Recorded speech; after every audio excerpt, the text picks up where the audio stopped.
This red table for me, just all the stuff that's going on in the press. Mm-hmm. I felt like it was important to come to the table to really clear the air. Somebody made a statement for me that wasn't a statement I made, Mm-hmm.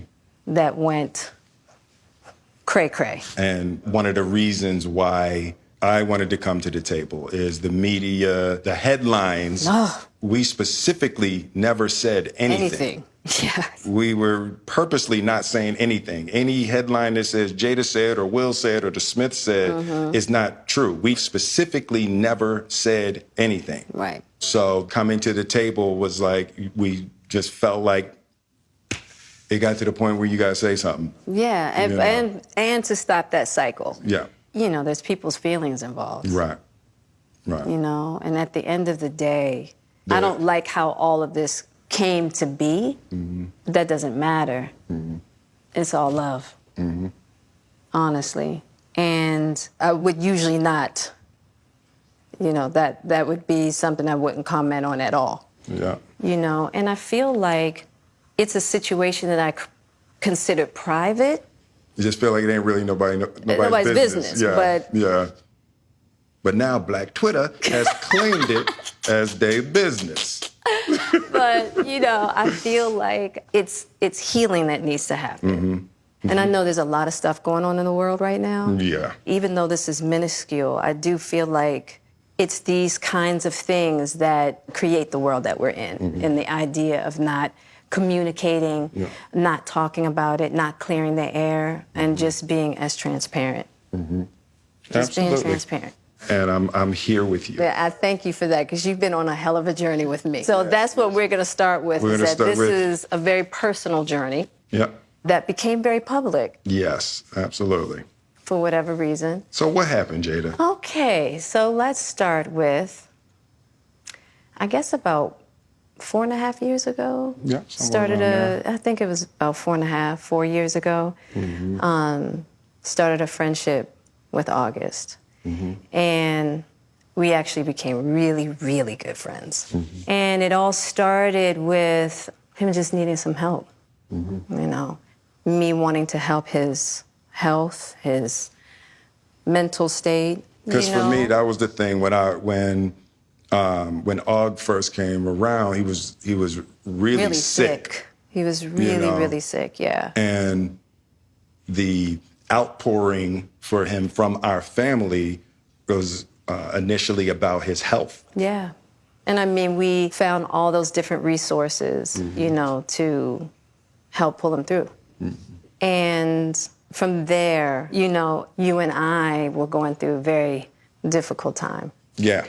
And we decided... I was done with your ass. Yeah, you kicked me to the curb. I was done with you. Yeah. Marriages have that, though. Yeah, Marriages have that. Yeah, we basically, we broke up. We decided that we were going to separate for a period of time, and you go figure out how to make yourself happy, and I'll figure out how to make myself happy. Well, at that particular point in time, it was indefinite. Yeah, I really felt like we could be over. You know? We were over. And then what did you do, Jada? Well, you know, I think from there, you know, as time went on, I got into a different kind of entanglement with August. And one thing I want to get clear about and clean up, one of the things that was kind of swirling in the press about you giving permission, which is, you know, the only person that can give permission in that particular circumstance is myself. Yes, exactly. Yeah. But what August was probably trying to communicate, because I could actually see how he would perceive it as permission, because we were separated amicably. Yeah. And I think he also wanted to make it clear that he's not a homewrecker, which he's not. I think, so, I mean, because this is your red table and you like brought yourself to the red table. I think you need to say clearly what happened. As far as what? You and I decided we were going to take our space, and what happened. Yeah, and then I got into an entanglement with August. That's what I said. An entanglement? Yes. Yes. A relationship? Yes, it was a relationship, absolutely. I was in a lot of pain, and I was very broken. Now, in the process of that relationship, I definitely realized that you can't find happiness outside of yourself. Mm-hmm. And luckily enough, you and I were also going through a process of healing in a much different manner. Mm-hmm. I would definitely say we did everything that we could to get away from each other, only to realize that that wasn't possible. So we come into the red table. So I'm in the Jada position right now. So, Okay. you during that time launched into an interaction with August. What do you feel like you were looking for? I just wanted to feel good. It had been so long since I felt good. Right. And it was really a joy to just help heal somebody. Yeah. I think that has a lot to do with my codependency, which is another thing that I had to learn to break in this cycle. Just that idea of needing to fix and being drawn to people that need help, whether it's your health or whether it's your addictions. There's something about that childhood trauma that feels as though it can be fixed through fixing people versus fixing me. Yeah. And I think that that whole process with Og really showed me that and taught me that. And I'm really grateful for that lesson. I feel like that husband, like I'm with you at the press conference. I'm that husband. Now I got to be with you at the press conference while you like tell the world about your transgressions.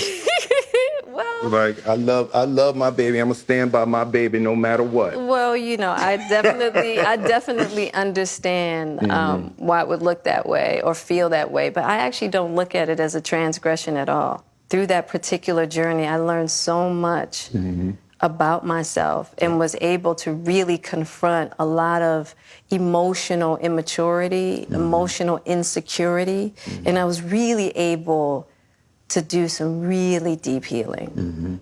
And as I came through and started to realize certain things about you and I, he decided to break all communication with me, which was totally understandable. Right. And I let that be and hadn't talked to him since. Right. So it is a little weird that all this stuff is coming out now, since this was because for me this was years ago, right? So the fact that it's coming up now, and I think it could feel weird for people that we're laughing and talking about it, but it happened so long ago. And our experiences of working through it, fighting through it, talking through it, therapizing through it.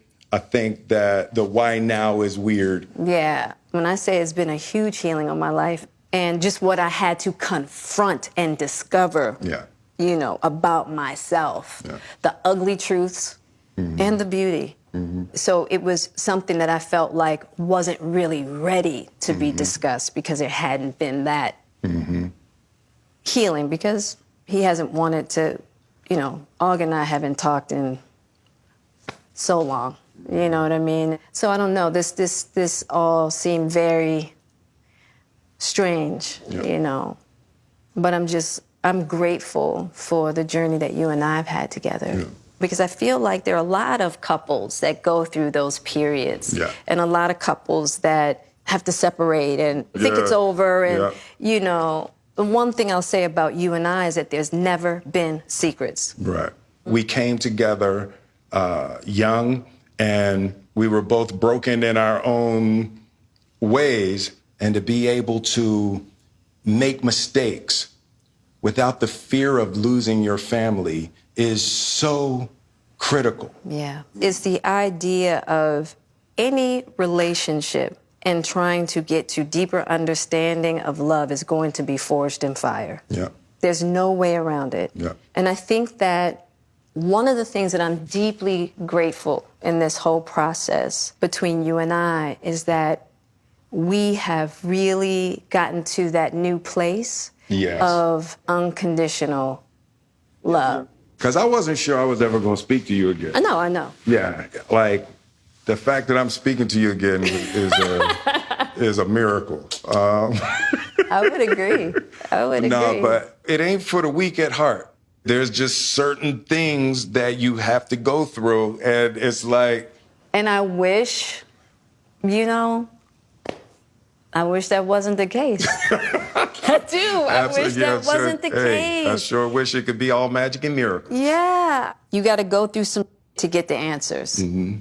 You know, and I'm just happy because I definitely believe that you and I, we never, ever, ever thought that we would make it back. Yeah, there's a real power in the just knowing somebody's riding with you no matter what. Yeah. And you really can't know that until you go through some stuff, you know. I don't want to go through this no more. Yeah, no, I don't either. Yeah. I'm going to get you back first, and then... You're going to get me back. I think you got me back. I think we're good on that, okay? Okay, that's probably true. That's true. But, and I don't think it's about getting anybody back. No, for me it is. Okay. I'll give you that petty if that's what you want. But, you know, I will definitely say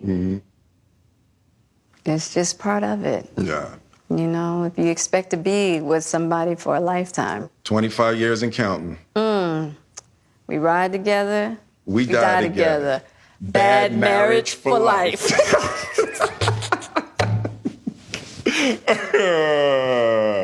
That's terrible. It's the truth. It's the truth. But yeah, it's just part of the journey. I told you the first year we were married.